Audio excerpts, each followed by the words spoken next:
नमस्कार, आप देख रहे हैं पद्मिनी 24/7 क्रिसमस इंडिया के साथ। चलिए देखते हैं आज की खास खबरें।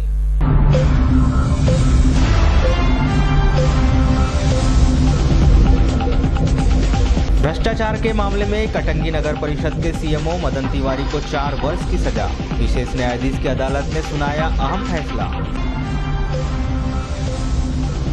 गोली लगने से हाफ फौज जवान की हुई मौत। नक्सलाइट क्षेत्र सालिटेटरी चौकी का मामला। शासकीय स्कूलों में अनफिट गणवेशों का किया गया वितरण। और भुगतान न होने के कारण किसान कर रहे मंडी का रुख। उचित दाम न मिलने से हो रहे परेशान। अब समाचार विस्तार से। नगर परिषद कटंगी के तत्कालीन सीएमओ मदन तिवारी को विशेष न्यायाधीश वाचस्पति मिश्र की अदालत ने भ्रष्टाचार निवारण अधिनियम की धारा 7 के अंतर्गत विशेष प्रकरण में दोषी मानते हुए 3 वर्ष का सश्रम कारावास और 5,000 रुपए के अर्थदंड से दंडित किया है। इस प्रकरण की पैरवी KL वर्मा जिला अभियोजन अधिकारी बालाघाट द्वारा की गई। मीडिया प्रभारी और सहायक जिला अभियोजन अधिकारी अखिल कुशराम ने घटना की जानकारी में बताया कि अमित चौबे बालाघाट निवासी द्वारा लोकायुक्त कार्यालय में शिकायत की गई थी कि श्री तिवारी द्वारा बिल के भुगतान के लिए उनसे रिश्वत की मांग की गई थी, जिसकी शिकायत पर श्री तिवारी को रंगे हाथों पकड़ा गया था।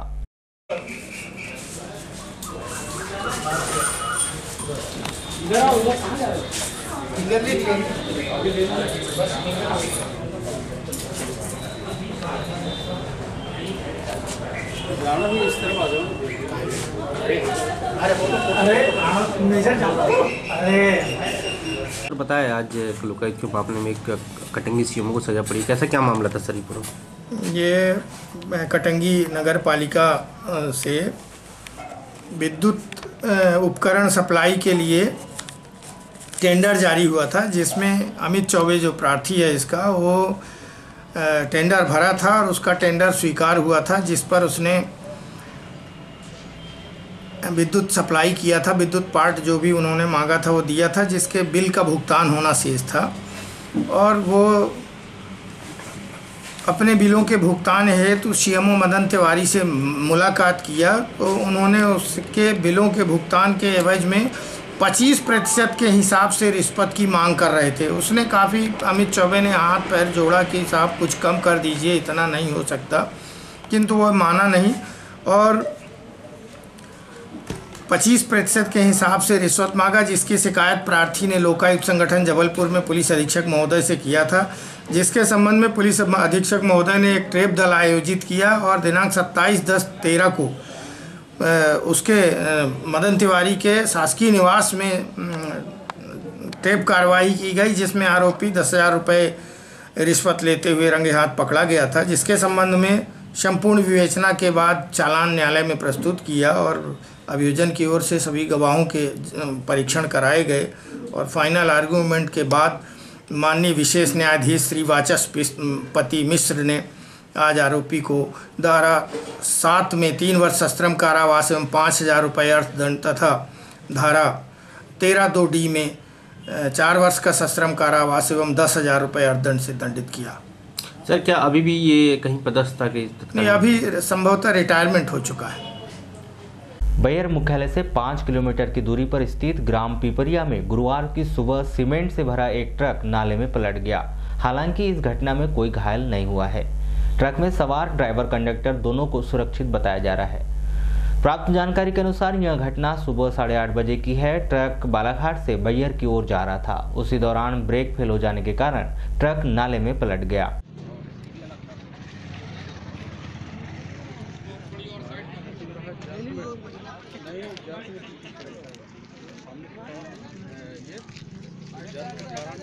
रोड जाम ना हो, है ना?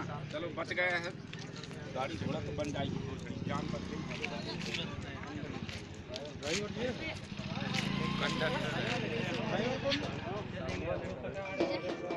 शासन द्वारा दीनदयाल अंत्योदय योजना राष्ट्रीय शहरी आजीविका मिशन के अंतर्गत गरीबी रेखा के नीचे आने वाले व श्रमिक कार्डधारी छात्रों को रोजगार के अवसर प्रदान किए जा रहे हैं। इसी तारतम्य में वर्ल्ड डायमंड कंपनी के द्वारा नगरपालिका बालाघाट में छात्रों की काउंसलिंग की गई।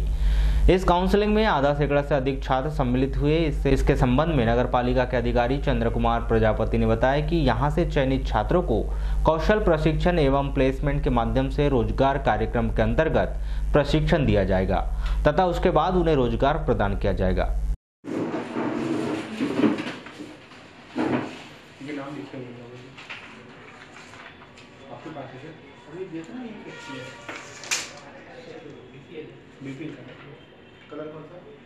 मेरा नाम चंदन कुमार प्रजापति।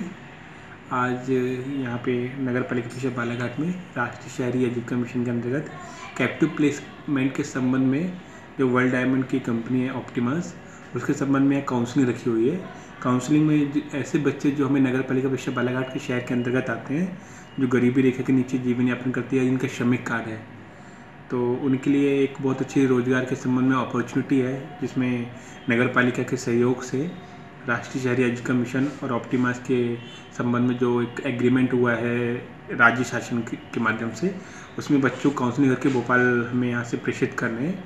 उसमें बच्चों को प्राइमरी 1 से 6 महीने की ट्रेनिंग प्रोग्राम है। ट्रेनिंग प्रोग्राम में बच्चों को 2,500 रुपये स्टाइपेंड मनी मिलेगी, जो कि रिफंडेबल नहीं रहेगी। और साथ ही साथ में उनको जैसी ट्रेनिंग ख़त्म हो जाती है, ट्रेनिंग के जस्ट बाद उनको 6,000 से लेकर 20,000 तक उनकी परफॉर्मेंस के बेस पे डायमंड कटिंग के क्षेत्र में उनको रोजगार मुहैया कराया जाएगा। कैप्टिव प्लेसमेंट का ये एक बहुत अच्छा उद्देश्य है कि उनको 100% रोजगार प्रदान कराया जाएगा। तो ये हमारे स्टेट की, राज्य शासन की और नगर पालिका की बहुत बड़ी एक पहल है, जो हमारे बच्चे यहाँ से चयनित होकर वहाँ पे जाएंगे और उनको सुनिश्चित रोजगार मिलेगा। लगभग कितने बच्चों का पंजीयन हो चुका है? तकरीबन अभी तक यहाँ पे 40 बच्चों का पंजीयन हो चुका है और सर भोपाल से ऑप्टिमाइज से आए हुए हैं वर्ल्ड डायमंड कंपनी से।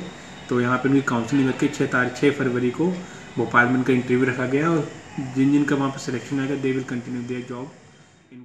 बिरसा थाना क्षेत्र के अंतर्गत आने वाली सालीटेकरी चौकी में पदस्थ हॉक फोर्स के एक जवान की गोली लगने से मौत हो गई। मृतक जवान का नाम पुरुषा मुरैना निवासी 28 वर्ष भगवत पिता महेश शिकरवार बताया गया है। तो जानकारी के अनुसार मृतक भगवंत सिंह की 23वीं वाहिनी भोपाल में पदस्थापना थी। हाल ही में उन्हें बिरसा थाने के सालीटेकरी चौकी में पदस्थ किया गया था, जहां गुरुवार की सुबह उनकी खुद की राइफल से उन्हें गोली लग गई। धोखे से सिर में गोली लगने से जवान की मौके पर ही मौत हो गई। घटना की सूचना मिलते ही विभाग के आला अधिकारी सालीटेकरी चौकी पहुंचे, जहां उन्होंने मामले का संज्ञान लेकर शव का पोस्टमार्टम कराया, जिसके उपरांत शव को पुलिस लाइन में लाकर पुलिस विभाग के सभी आला अधिकारियों कर्मचारियों ने उन्हें सलामी देकर श्रद्धांजलि दी। जिसके उपरांत जवान के शव को उनके निज निवास पोरसा मुरैना के लिए रवाना किया गया।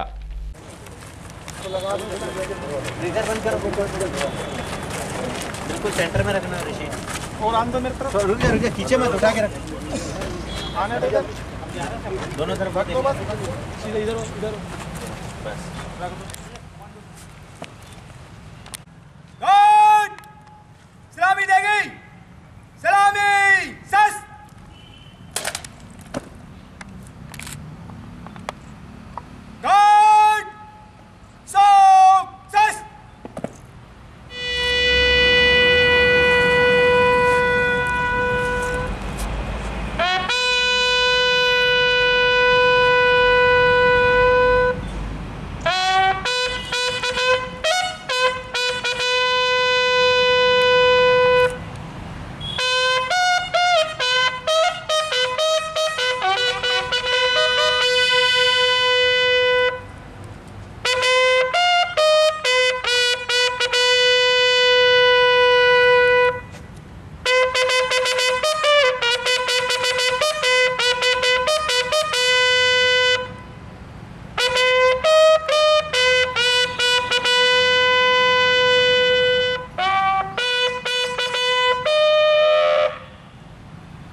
मामले के संदर्भ में की गई चर्चा के दौरान पुलिस अधीक्षक अभिषेक तिवारी ने बताया कि साले टेकरी चौकी में पदस्थ हाक फोर्स के जवान भगवत सिंह की सिर में गोली लगने से मौत हो गई। सुबह सूचना प्राप्त हुई कि धोखे से उनकी खुद की राइफल से उनके सर में गोली लगी है, जिससे उनकी मौत हो गई। ये हाक फोर्स में हमारे साले टेकरी जो कैंप है वहाँ पे पदस्थ एक जवान थे भगवंत सिंह, ये मुरैना के रहने वाले हैं। आज सुबह ये सूचना प्राप्त हुई कि ये अपनी राइफ़ल को जब संचालित कर रहे होंगे तो एक्सीडेंटल फायर में एक गोली इनकी स्वतः की राइफ़ल से खुद को ही लग गई, जो इनके सर पर लगी है और उससे तत्काल इनकी मृत्यु हो गई। सर कहाँ पदस्थ? साले टेकरी। 23वीं वाहिनी भोपाल मूल रूप से पदस्थापना थी। मृतक आरक्षक जिसका नाम भगवंत सिंह पिता महेश सिंह था, ये मूल रूप से रहने वाला मुरैना तहसील कोरसा का था और अभी लगभग 15 दिन पहले ही इनकी पदस्थापना, कंपनी की पदस्थापना साले टेकरी में हुई थी। अभी ये लोग हाक फोर्स की ट्रेनिंग हैदराबाद करके आने के बाद में 10 दिन के ब्रेक पे घर गए थे। घर से लौटने के बाद ये लोग अभी यहाँ पहुंचे थे। घटना जो प्रथम दृष्टया समझ में आ रही है या जो इन्वेस्टिगेशन के दौरान पता चला है वो ये पता चला है कि इसका संतरी पहरा था। रात के समय संतरी पहरा करके ये लौटा था और संतरी पहरा के बाद में जब अनलॉड किया जाता है राइफल को, उसी दौरान दुर्घटनावश इसमें गोली चलना प्रतीत हो रहा है। शैक्षणिक भ्रमण के लिए बालाघाट विकासखंड का दल गुरुवार को रवाना हुआ। इस दल को उत्कृष्ट विद्यालय के प्राचार्य आर.के. लटारे के द्वारा हरी झंडी दिखाकर रवाना किया गया। शैक्षणिक भ्रमण पर निकले इस दल में 200 छात्र व शिक्षकगण शामिल है। इस संबंध में उत्कृष्ट विद्यालय के प्राचार्य आर.के. लटारे ने बताया कि शासन के निर्देश के अनुसार छात्रों को शैक्षणिक भ्रमण के लिए ले जाया जा रहा है। भ्रमण के दौरान उन्हें महत्वपूर्ण स्थानों का भ्रमण कराया जाएगा, जिनसे उनका ज्ञानवर्धन होगा।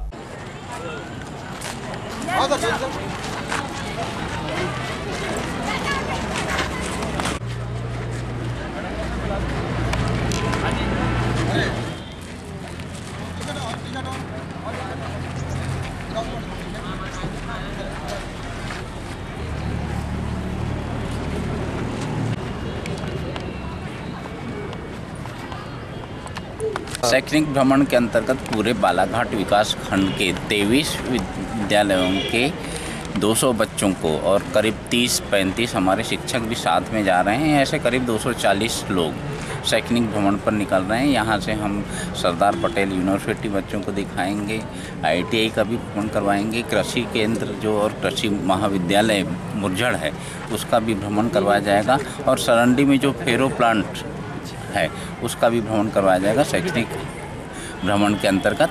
और एक बस हमारी जा रही है कोबरा बटालियन और कृषि केंद्र बड़गांव में भी, जो जिनके जैसे जो बच्चे जहां से मतलब इंटरेस्टेड थे, जहां देखना चाहते हैं, उनको शैक्षणिक भ्रमण के अंतर्गत भ्रमण करवाया जा रहा है। समर्थन मूल्य पर धान खरीदी बंद होने के बाद किसान अपनी उपज को बेचने कृषि मंडी की ओर रुख करने लगे हैं, जहां उन्हें फसल के दाम को लेकर निराश होना पड़ रहा है। कृषि उपज मंडी गोंगलई में आज किसान पहुंचे, जिनकी धान को व्यापारियों के द्वारा बोली लगाकर खरीदा गया।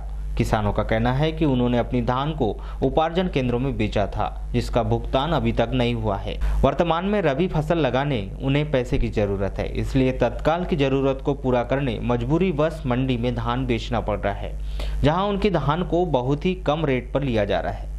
वहीं इस संबंध में चर्चा करने पर मंडी निरीक्षक अंबुलाल तैकर ने बताया कि मंडी में रेट उपज की क्वालिटी के आधार पर मिलता है।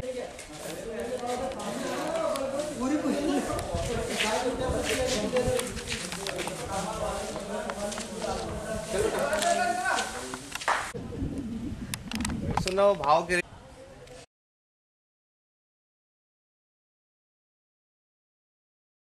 कुंवरलाल जी कहाँ रहते हैं आप?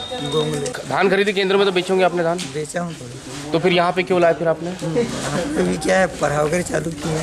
हाँ। इस वजह से लाए। तो वहाँ से पैसे नहीं आए क्या अभी? नहीं, अभी नहीं आए। अच्छा, क्या रेट पे बिका आपका धान यहाँ पे? मेरा गया 1525। क्यों, समर्थन मूल्य कितना है तो धान का? 17.5। कौन सी धान लेके आए थे? मैं RPM। अच्छा, ये इतने कम रेट में लेना क्या लगता है आपको? अब ये तो क्या पता। फिर भी ये हर साल ऐसे ही करते हैं क्या? नहीं, इस बार ज़्यादा अच्छे। और जैसे देखा जा रहा है कि समर्थन मूल्य पे धान खरीदी बंद हो गई धान सोसाइटियों में, और यहाँ पे किसान भी कम लग रहे हैं। किसान भी कम लग रहे हैं, शेड बने भी नहीं आ रहे हैं। नहीं, क्या वजह लगती है आपको किसान मंडी पे रुक नहीं कर रहा है अपना धान बेचने? मंडी पर अब क्या बेचेंगे तो जी अब जरूरत जबरदस्ती करके? मजबूरी है सर। क्या नाम आपका? जवाहरलाल रुपेश कुमार नकपुरे। नकपुरी जी, कहाँ से आए आप? ये जरेरा जागपुर। अच्छा, ये मंडी में आए हैं आप? मंडी में धान बेचने के लिए। अच्छा, क्या परेशानी जा रही है यहाँ पे आपको? अब हमारी क्या सोसाइटी में एक तो डेट भी खत्म हो गई है, उस वजह से हमारे को सोसाइटी की वजह मंडी में लाना पड़ रहा, पैसे की भी जरूरत पड़ गई। सोसाइटी में लेट मिल रहा पैसे। अच्छा, तो यहाँ क्या परेशानी जा रही है अभी आपको? अब यहाँ पे मान के चलो ये अभी 1750 सोसाइटी मिल रहे, उससे अधिक लगना चाहिए बोली। अच्छा, मतलब इसको आप 1430 में मांग लिए समर्थन मूल्य पे धान खरीदने की। मतलब फिर भी जैसे आप ला रहे हैं, भाड़ा वड़ा निकल रहा है कि निकल रहा है आपका? भाड़ा निकाल के देखो तो किसान को कुछ भी नहीं पड़ रहा है। और जैसे यहाँ पे देखा जा रहा है कि किसान कम रुक कर रहा है, क्या वजह लगती है आपको? अब वही है, सोसाइटी में अगर धान ली जाती तो यहाँ पे नहीं आते उतने। अब वही है मजबूरी हमारी कि हम आ रहे हैं यहीं पे। किसान अभी आएंगे और अभी क्या खेती बाड़ी के अभी काम भी चालू है, उस वजह से आ नहीं पा रहे हैं। क्या ये समर्थन मूल्य पे धान खरीदी नहीं की जाती, क्या वो भी एक वजह हाँ, लगती है? वही भी है। क्या नाम आपका? रुपेश कुमार। अम्बुलाल तैकर मंडी में पीछे। सर, ये देखा गया कि आज किसान भी बहुत कम आ रहे हैं अभी, और मंडियों में जो ला रहे हैं किसान, उन लोगों ने बताया कि धान का रेट भी कम दिया गया है। वो क्या अभी तक 25 तारीख तक के सास की खरीदी हुई है, तो प्राय सभी किसानों ने, अधिकांश किसानों ने अपनी कृषि उपज धान सोसाइटियों में बिक्री किया है, इसलिए मंडी में आवक थोड़ा कम है। फिर भी आवक में सुधार है, दिन के दिन बढ़ते जा रही है। और रेट तो क्या है, उनकी क्वालिटी और अच्छी महामाया 1750 तक की बिकी जाती है। नहीं तो क्वालिटी किस तरीके से देखते हैं आप लोग? अब व्यापारी रहते, 4 व्यापारी रहते, मतलब वो क्या वो कंपटीशन में जैसे मतलब उनको समझ में आता है, उसकी बढ़ते जाता है उसका रेट। तो क्या वजह लगती है आपको किसानों का ना आने का? नहीं, किसान को नहीं है अभी क्या है, तत्काल में भी 25 तारीख तक के किसानों ने शासकीय केंद्रों पे अपने कृषि उपज बेचे हैं, धान बेचे हैं, इसलिए अभी यहाँ मंडी में उतना वो नहीं है। मतलब आएगी धीरे धीरे आवक? हाँ, आवक धीरे धीरे बढ़ेगी। जिले की प्राथमिक शालाओं में राष्ट्रीय आजीविका मिशन के द्वारा वितरित की गई गणवेशों में खामियों का मामला उजागर हो रहा है, जिसमें आजीविका मिशन द्वारा छात्र छात्राओं को शिक्षण सत्र के अंतिम दौर पर गणवेश वितरण कराया गया। वहीं दूसरी ओर वितरित की गई गणवेश छोटी बड़ी होने से छात्र छात्राओं को असुविधाओं का सामना करना पड़ रहा है। आपको बताएं कि राष्ट्रीय आजीविका मिशन के द्वारा स्व सहायता समूह के माध्यम से गणवेश तैयार कर स्कूलों के नवनिहालों को वितरित की गई थी। बांटी गई गणवेश का साइज छोटा या बड़ा था और स्कूलों में बच्चों में बांटी गई गणवेश उनकी परेशानी का सबब बन गई है। एक और शिक्षक बच्चों को अब यूनिफॉर्म में आने के लिए आदेशित कर रहे हैं, तो वहीं दूसरी ओर छोटी बड़ी यूनिफॉर्म में बच्चे अटपटा सा महसूस कर रहे हैं। उन्हें दी गई यूनिफॉर्म पहनने में एक झिझक सी हो रही है। आपको बताएं कि प्रतिवर्ष शासन के द्वारा शासकीय स्कूलों के बच्चों को 2 जोड़ी स्कूल के यूनिफॉर्म वितरित की जाती है, लेकिन इन बच्चों को इस वर्ष एक ही जोड़ी यूनिफॉर्म्स दी गई है, वो भी साल के अंत में, जो काफ़ी चिंता का विषय है, क्योंकि आगामी 1-2 माह में इन बच्चों की वार्षिक परीक्षाएं हो जाएगी, जिसके बाद वितरित की गई यह यूनिफॉर्म बच्चों के किसी काम की नहीं रहेगी, क्योंकि आने वाले शैक्षणिक वर्ष में वितरित की गई यह यूनिफॉर्म और छोटी हो जाएगी। इस पूरे मामले के संदर्भ में की गई चर्चा के दौरान प्राथमिक शाला गोंगलई के प्रधान पाठक DL ठाकरे ने बताया कि जिस समूह को ड्रेस बनाने का ऑर्डर दिया गया था, उस समूह की महिलाओं ने कभी स्कूल में आकर बच्चों का नाप नहीं लिया और अंदाज से ही यूनिफॉर्म तैयार कर लिया और स्कूल में पहुँचा दिया है। सर, आप क्या देखा गया कि बच्चों को छोटा बड़ा ड्रेस दिया गया है? हाँ सर, कुछ छोटे बड़े आए हैं, लेकिन बाद में फिर उनकी जो पूर्ति थी वो छोटे जो हुए वो फिर बड़े करके उनको दिलवा दिए गए। सर, ये ऐसा क्यों हुआ, क्या वजह लगती है आपको? क्या उन लोगों ने क्या बिना नाप की बच्चों के या बिना अपने मन मुताबिक काम किया? हाँ, ये तो था कि पहले वो कभी नाप लेने के लिए नहीं आए और जो बच्चे थे इन लोगों को उन्होंने सीधे सीधे ड्रेस ला करके प्रदाय दिए हैं। मतलब गलती किसकी माना जाए इसमें? मतलब वो जब उनके नाप लेने नहीं आए, इसलिए कि उनको छोटे बड़े हुए, अगर शायद नाप लेने के लिए आ जाते तो शायद छोटे बड़े नहीं होते। तो कितनी ड्रेस बांटी गई है उनके द्वारा? सर, उनके द्वारा अभी हमारे पास 172 बच्चे हैं और सभी को ड्रेस बांट दी गई। क्या एक ही जोड़ी दी है कि 2 जोड़ी दी? अभी 1 जोड़ी प्रदाय की गई है। तो अभी दूसरी जोड़ी कब देंगे? अब दूसरी जोड़ी देने के लिए उन्होंने कहे हैं, अब कब देंगे हम ये निश्चित रूप से नहीं कह सकते। बाकी आपने ले रहे हैं कि नहीं ले रहे हैं ड्रेस आप? अभी अब आने वाली ड्रेस है सर, इसके संबंध में कोई ऐसे निर्देश नहीं है कि लेना है या नहीं लेना है। जो अगर निर्देश आएंगे उसके अनुसार, अगर निर्देश आते हैं नहीं लेना है तो नहीं लेंगे, नहीं तो हम ड्रेस लेंगे। वहीं मामले के संदर्भ में की गई चर्चा के दौरान बीआरसी नरेंद्र राणा ने गणवेश बदल कर दिए जाने के निर्देश देने की बात कही है। सर ये देखा गया कि ड्रेस तो बटी है, लेकिन काफ़ी परेशानी जा रही है ड्रेस में। जैसे छोटा बड़ा हो रहा है बच्चों को, और अंतिम समय पर ड्रेस दिया गया है। क्या है, इस वर्ष जो है कक्षा 1 से 5वीं तक गणवेश वितरण का कार्य जो है NRLM को दिया गया है। तो NRLM के द्वारा जो गणवेश वितरण का कार्य किया जा रहा है, और हमारे विकासखंड के लगभग समस्त स्कूलों में उन्होंने एक ड्रेस गणवेश तो दे चुके हैं, और दूसरी जोड़ी जो गणवेश है वो देने का काम चल रहा है। और यदि ऐसी शिकायतें आ रही है कि जहाँ कहीं छोटी या बड़ी ड्रेस हो रही है, तो हमने समस्त प्रधान पाठकों को निर्देशित कर चुके हैं कि बच्चे के साइज़ की ही गणवेश वे ले। यदि छोटी बड़ी होती है तो आपस में बदल लें, या समूह को बताएं कि ये छोटी है तो वो बदल के जो है वो बच्चे के साइज़ की जो गणवेश हमको वो देगा। सर ये देखा गया कि शैक्षणिक स्तर ख़त्म होने की कगार पर है, और ऐसे में अभी 15 दिन पहले ही ड्रेस देना कहाँ तक उचित होगा? अब देखो, ये एक नया प्रयोग था कि स्व सहायता समूह को रोजगार देने का सरकार के द्वारा। तो इसमें NRLM को इकाई बनाई गई थी इसकी गणवेश वितरण की। अब हमारे द्वारा तो निरंतर उनसे संपर्क किया गया, फिर भी अब देरी उन्होंने की है। तो इस संबंध में तो NRLM वाले ही जो है वो आपको जानकारी देंगे। हमारा तो एकमात्र उद्देश्य है कि हमारे 100% बच्चों को 2 जोड़ी ड्रेस अच्छी गुणवत्ता वाली मिल जाना चाहिए, उसके लिए हम प्रयास कर रहे हैं। लेकिन अभी भी तो नहीं मिल पाई है गुणवत्ता वाली ड्रेस? नहीं, उसके लिए तो हम उनको बोल चुके हैं कि आप जल्दी से जल्दी जो है बच्चों को गणवेश उपलब्ध समय सीमा में आप कराएँ, और उनके द्वारा जो है वितरण का कार्य निरंतर जारी। नगर के निकटतम ग्राम लिंगा स्थित शासकीय उच्चतर माध्यमिक शाला में भवन या अतिरिक्त कक्ष की मांग को लेकर जिला पंचायत सदस्य दुर्गेश बिशन ने गुरुवार को कलेक्टर एवं जिला पंचायत सीईओ को ज्ञापन सौंपा, जिसमें उन्होंने जल्द से जल्द शासकीय उच्चतर माध्यमिक शाला में भवन निर्माण कार्य शुरू किए जाने की मांग की है। मामले के संदर्भ में श्री बिशन ने अपने विचार कुछ इस प्रकार व्यक्त। हमारे जिला पंचायत क्षेत्र के शासकीय उच्चतर माध्यमिक विद्यालय लिंगा में 1989 में इसका हायर सेकेंडरी उन्नयन हुआ। आज 30 वर्ष हो गए, किंतु अभी तक हायर सेकेंडरी भवन की स्वीकृति वहाँ नहीं मिल पाई। हमने स्कूल के निरीक्षण के दौरान पाया कि वहाँ पर प्रिंसिपल के द्वारा हमें एक पत्र भी दिया गया कि यहाँ पर वर्षों से मांग की जा रही है हायर सेकेंडरी भवन की।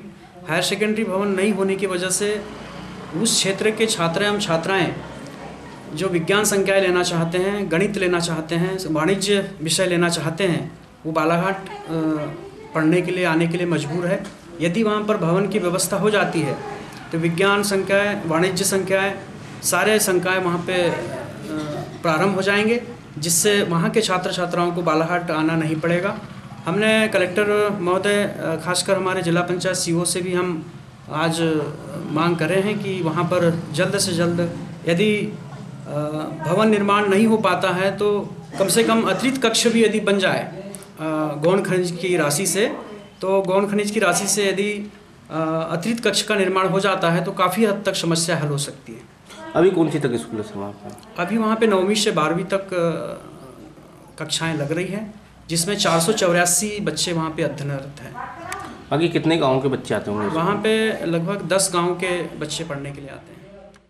जिले में 9 माह से 15 वर्ष तक के बच्चों को मिजल्स और रूबेला का टीका लगाने का अभियान चलाया जा रहा है। इसी क्रम में आज कोसमी की आंगनवाड़ी क्रमांक 5 में बच्चों को यहां टीका लगाया गया।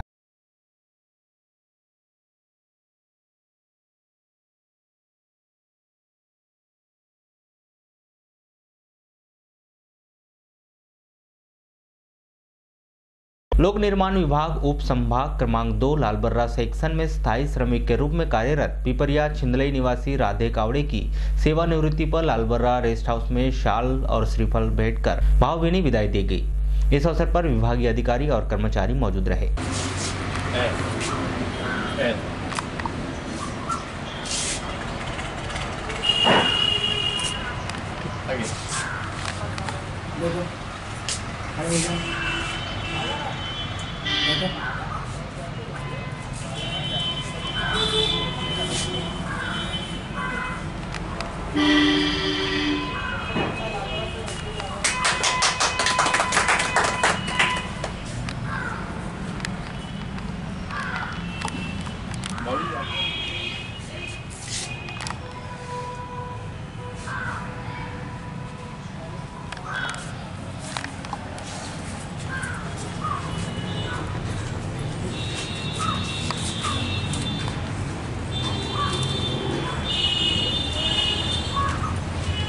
सीनियर। मैं मोहम्मद सफ़ी खान, विश्राम गृह इंचार्ज और साइड का वर्क देखता हूँ मैं। जी, क्या कार्यक्रम आज किया गया है रेस्ट हाउस में? आज हमारे जो स्थायी श्रमिक के कर्मचारी जो रिटायर हुए हैं उनका नाम है राधेलाल कावड़े जी, और विगत करीब मैं समझता हूँ कि 50 वर्षों से इस विभाग को ये सेवा दे रहे हैं और इनका कार्यकाल इतना अच्छा रहा कि चाहे बिल्डिंग हो, रोड हो, चाहे पुल पुलिया हो, सभी का इनको विस्तृत ज्ञान था। और इनके आज रिटायर होने से पीडब्ल्यूडी विभाग को क्षति हुई है। जिला अधिवक्ता संघ के तत्वाधान में मिलन समारोह का आयोजन किया गया। वहीं इस अवसर पर वार्षिक कैलेंडर का विमोचन भी किया गया। आयोजित इस कार्यक्रम में माननीय न्यायाधीशों ने भी फिल्मी गीतों की प्रस्तुतियां दी। आयोजित इस कार्यक्रम में समस्त न्यायाधीशगण एवं अधिवक्ता सहित गणमान्य नागरिक मौजूद रहे।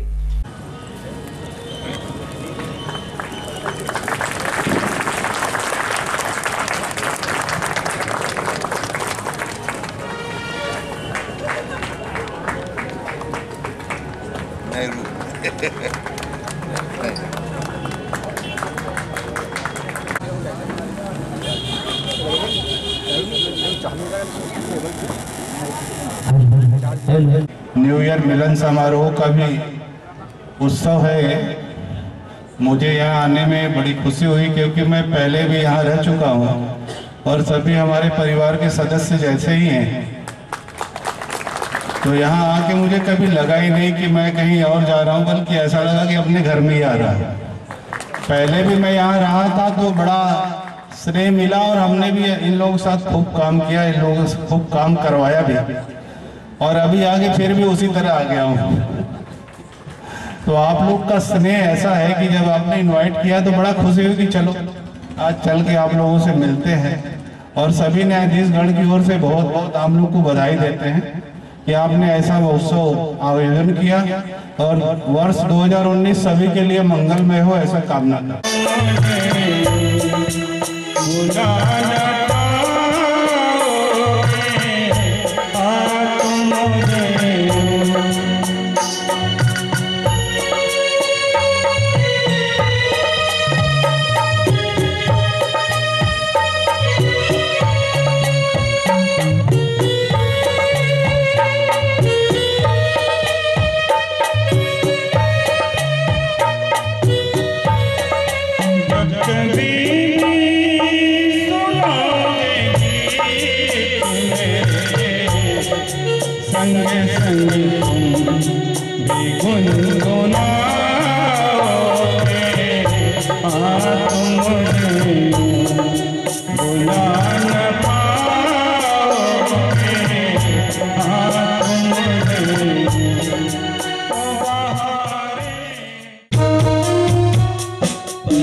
मैं तो बैठी रेलम पेल, अरे हाँ जीजा है पथरेली गे। मैं तो बैठी रेलम पेल, जरा होले से जरा धीरे से हैंडल मटकाई दो, जीजा मजे से चलाइयो, जरा धीरे से जरा होले से घंटी बजाइयो, चली हर दिल को गाना पड़ेगा, जिंदगी गम का सागर है, हंसती हंसता जाना पड़ेगा।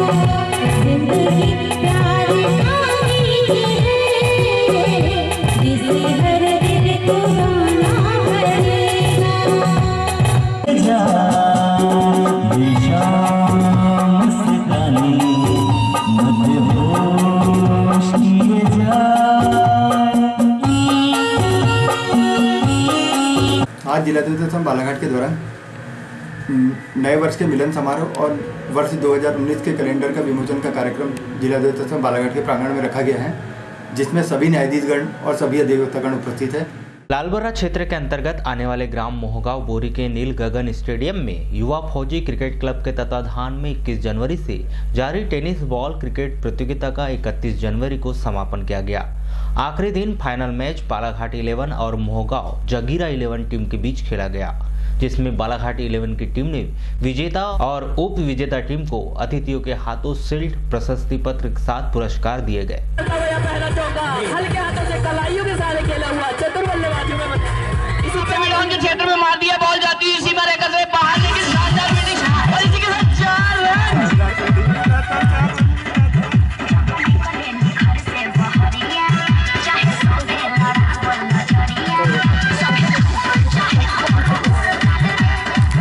और मैं बताना चाहूंगा आज के टूर्नामेंट का यहाँ पे समापन होता हुआ बालाघाट के खिलाड़ी जश्न मनाते हुए शानदार जीत जीती है। 12 रनों से अच्छा मैच रहा है। खिलाड़ी भावना का परिचय दिया है यहाँ पे हमारे साथी खिलाड़ी।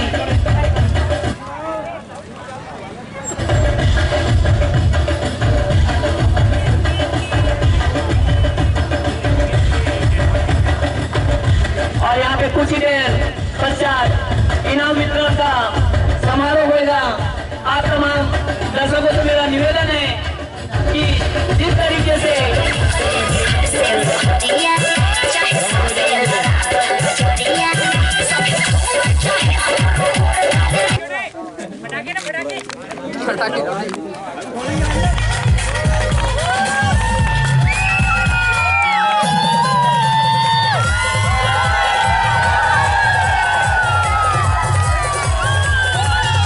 मैं विजेता टीम को बधाई देता हूं, साथ साथ उप विजेता टीम जिन फौजी भाइयों ने शानदार खेल का प्रदर्शन किए, जो देश की सीमा में रक्षा के लिए अपने तन मन धन और अपनी जान की कुर्बानी देने तैयार रहते हैं, उन्हीं फौजी भाइयों ने भी इस मैच को शानदार रूप से आयोजन किया है, वो बहुत बड़े बधाई के पात्र है। मैं दोनों भाइयों को चलते चलते एक नजर आज की खास खबरों पर एक बार फिर।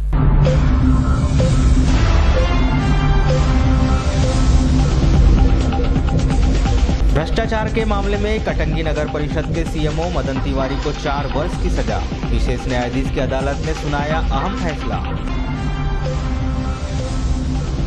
गोली लगने से हाफ फोर्स जवान की हुई मौत। नक्सलाइट क्षेत्र सालीटेकरी चौकी का मामला। शासकीय स्कूलों में अनफिट गणवेशों का किया गया वितरण। और भुगतान न होने के कारण किसान कर रहे मंडी का रुख। उचित दाम न मिलने से हो रहे परेशान।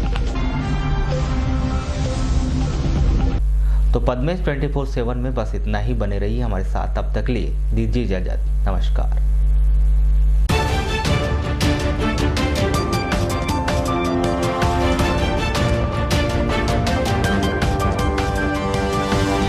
Thank you.